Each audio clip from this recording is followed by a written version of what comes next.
In today's fun beginner Cricut tutorial, I'm going to show you how to make these personalized graduation shirts. You might be wondering why this shirt says 2035 instead of 2023. That's because I'm not actually advertising these as graduation shirts, although you could pick any year and sell it as a graduation shirt. I actually sell these as K-12 shirts. K-12 shirts are meant to be worn by preschoolers or kindergartners from the beginning of school all the way up until graduation. So the idea is that you make a shirt with the year that they graduate, and then every single year they take a picture of themselves wearing the shirt. And then you can watch them grow into it and see how they change.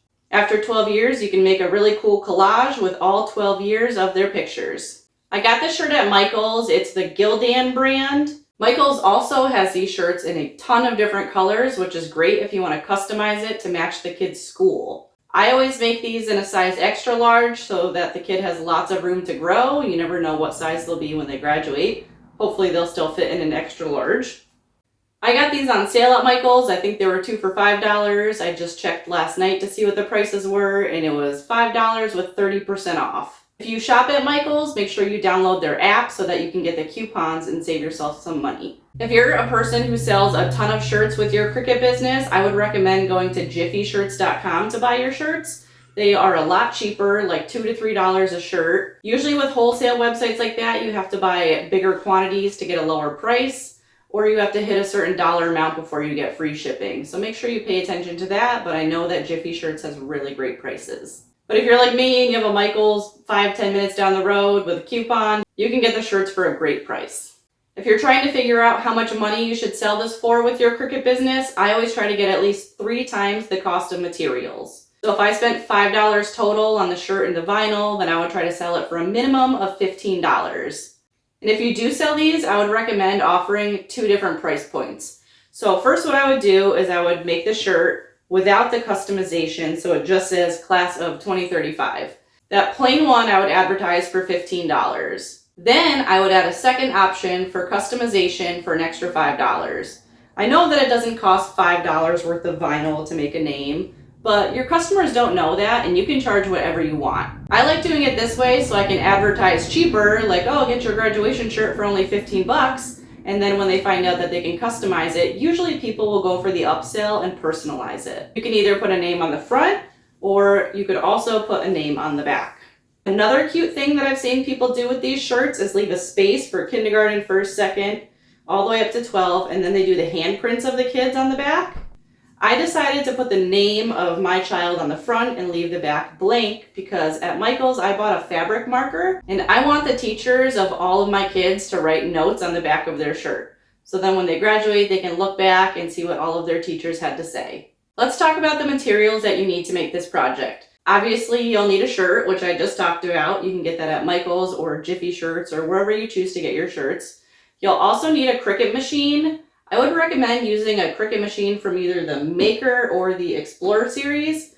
I would not recommend doing this project with a Cricut Joy because the Cricut Joy only cuts like this wide and your cut is a lot bigger. You're a lot more limited with the Cricut Joy, which is why I never recommend that machine as a starter machine. It's an awesome secondary machine to take with you to craft fairs and stuff, but you're so limited on what you can do with the Cricut Joy. You'll also need some heat transfer vinyl. The vinyl that I used on this shirt is Sizer EasyWeed heat transfer vinyl. I've been using that brand of vinyl since about 2018. I know it works good and I love it, so that's just what I always stick with.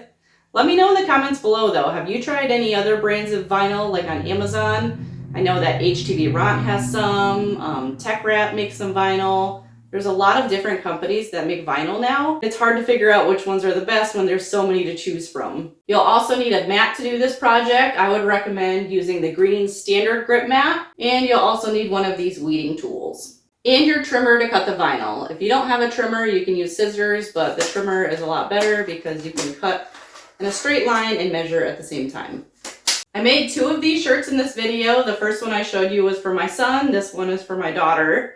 The SVGs are a little bit different, but I got both of them from Creative Fabrica. This design is simple enough where you could make it yourself. I'm just lazy and I don't like to hand make my SVGs anymore. I subscribe to Creative Fabrica. They have all of the fonts and SVGs and everything that I'm looking for. So it's a lot easier for me to just go there and type in class of 2035 and grab an SVG and download it. I also used a font that I downloaded from Creative Fabrica to write the name. I wanted to find a font that looked similar to the rest of these fonts. So if you want to download any of the SVGs or fonts that I used in this video, I'll have links down below in my video description. If you don't already have a subscription to Creative Fabrica and you're interested in trying them out, I also have a link to a free trial down below in my video description.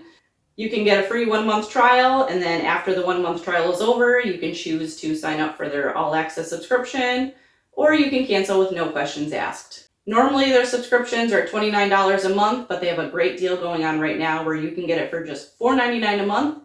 It's billed as a one-time fee of $59, and that discounted price renews every year. So if you sign up for that, next year you won't have to pay the $29. You'll get to renew at the discounted price, which is awesome. I don't know how much longer this deal is going to last though, so make sure you scoop it up if that's something you might be interested in. You also have the option to buy fonts and SVGs individually from them, but it's a much better deal to just spend the $5 a month and get unlimited downloads of everything on their website. Next, I'm going to move over to Creative Fabrica and download these SVGs and fonts, and then we'll move over to Cricut Design Space after that, where I'll show you how to upload the fonts and SVGs, how to resize your design, and all of the other steps that you need to complete this project. Before we do all that, I'd love if you hit that thumbs up button, subscribe to my channel, and turn on that notification bell so you don't miss out on any of my new videos. There's nothing worse than when you find a YouTuber that you like and you forget to subscribe, and then you never see them again because the YouTube algorithm just doesn't show you, and then you're like, oh, who's that person? I really want to watch more of their videos. But my channel is super easy to remember. It's Cricketer, and I'm Carrie. This is the file that I'm using to make the shirt. All I have to do is click this big green download button. In the bottom left-hand corner of the page pops up a zip file. Open that, double click, and then I select the SVG. From here, I right-click, Save As, and save it to whatever folder on your computer you want. From here, we can move over to Cricut Design Space where we can upload this SVG. Go to Upload, Upload Image, Browse, and select that file you just saved and click Open. Then click Upload. Select it once again and click Add to Canvas. Now we have our file. Right now it's broken down into a bunch of different pieces. I want to weld this whole design together and make it one piece. So click Combine and Weld. So now it's just one image. The next thing that I need to do is measure my shirt so I can resize it in Design Space. Based on the measurements of my shirt, I want the width to be about 12 inches wide. I also want to be able to cut it on a 12 by 12 inch mat. So using this double arrow in the bottom right hand corner, I'm going to drag it so that it's about 12 inches wide.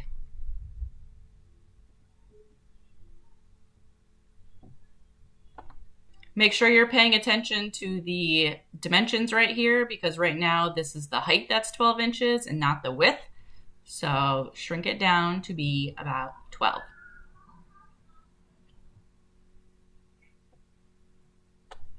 Then you can go over and click Make It.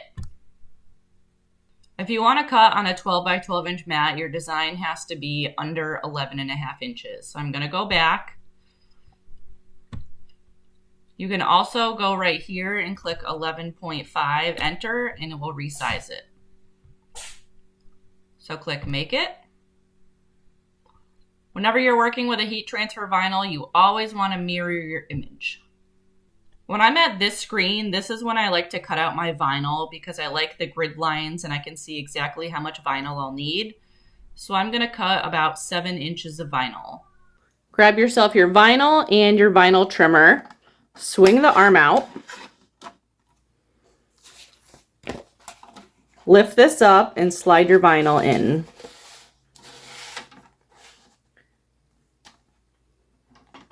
I lined it up with the 7 and then I'm going to cut it.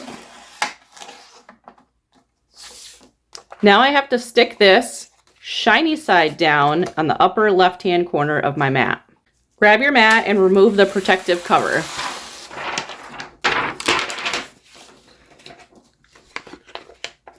And just as I said before, place your vinyl shiny side down in the upper left-hand corner.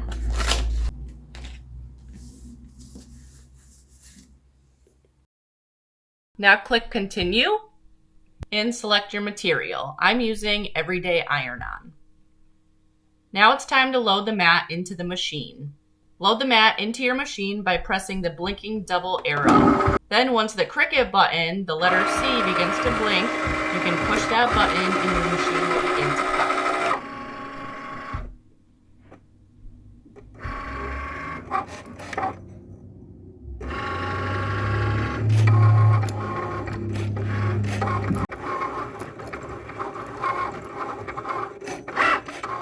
While my Cricut machine is busy cutting, I'm going to turn on my heat press so it can start heating up.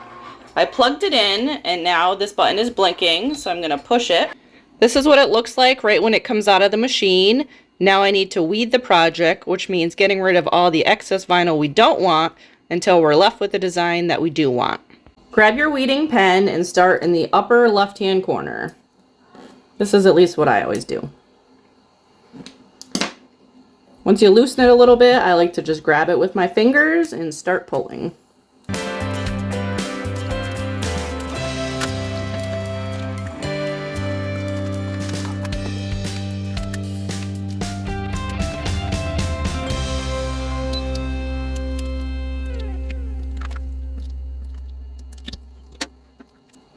Once you're done weeding your project, I like to flip it over and examine it from the front to make sure I'm not missing any pieces. I think that looks pretty great. So now I can stick it to my shirt and heat press it. But before I heat press it, I want to heat press the shirt without the vinyl on it to get rid of any wrinkles and moisture that may be trapped in the shirt. Sizer Easy Weed instructions say that you should heat press at 305 degrees Fahrenheit for 10 to 15 seconds. I have my heat press machine set to do it for 20 seconds just because sometimes with this machine I think it needs a little bit of extra time. I'm using the Auto Heat Press by HTB Rott. This heat press has a handy plate that pulls out just like a drawer, so I can put my shirt right onto here. Make sure you peel off the sticker and take off any tags before putting it in the heat press. Now I'm just going to slide this drawer in and push start. It goes down all by itself with just the push of a button, and it also counts down for you. After the time is up, this plate will rise up on its own and I can pull the shirt out.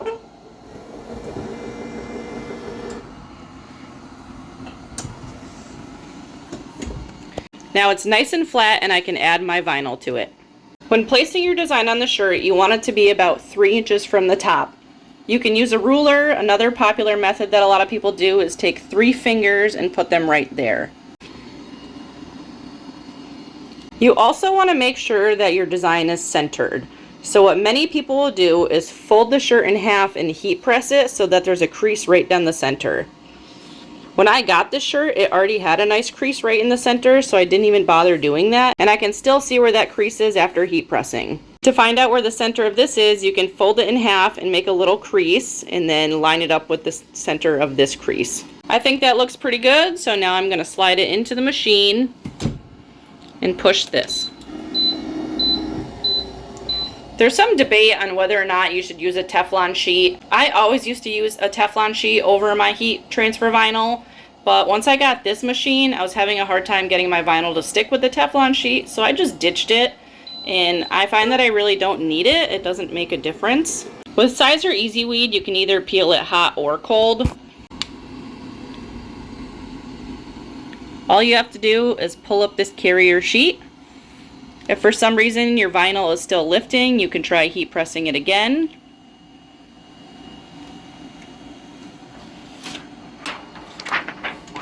And that is how easy it is to make a class of 2035 shirt. I stretched the shirt out so you can see the bottom of the shirt is still pretty wrinkly, so if you're going to sell this or take pictures in it, I would just heat press this now to get out the rest of the wrinkles. Next, I'm going to make a shirt for my daughter, but I want to make it personalized so that I can show you how to do that. I found this class of 2033 SVG from Creative Fabrica, so I'm going to download it just like before by clicking the big green download button. Once I'm in Design Space, I'm going to click Upload, click Add to Canvas. I know from before I want my design to be 11.5 inches wide, so I can come up here and change it to 11.5 and click Enter. Now I want to add her name to the bottom. I'm going to download this font so I can write her name in a font that's similar to the one used in that SVG. So I just need to download this and then refresh it in Design Space. Just make sure before you refresh Design Space that you save your design so you don't lose it. This one's not saved yet, so I'm just going to click Save.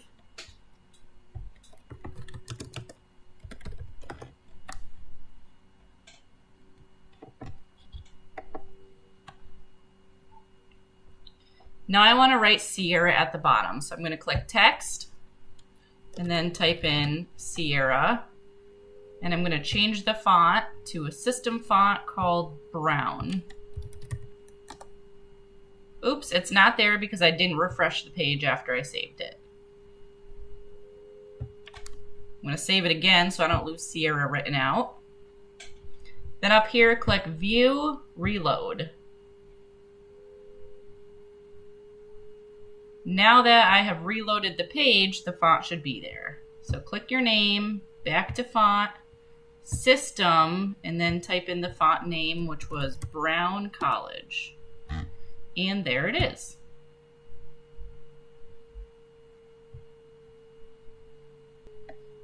I'm going to put it down here and make it bigger by using the double arrow in the bottom right-hand corner.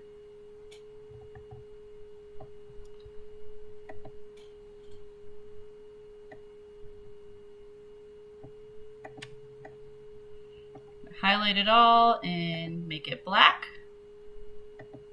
I'm going to align it so that everything is aligned on the right side.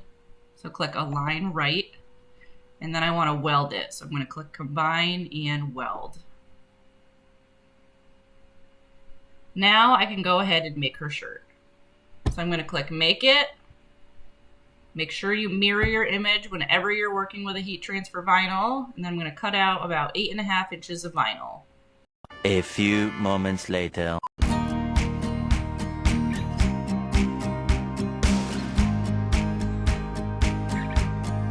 I hope that you guys enjoyed this video. I absolutely love how this project came out. Now all I have to do is remember to take a picture of my kit in it every single year.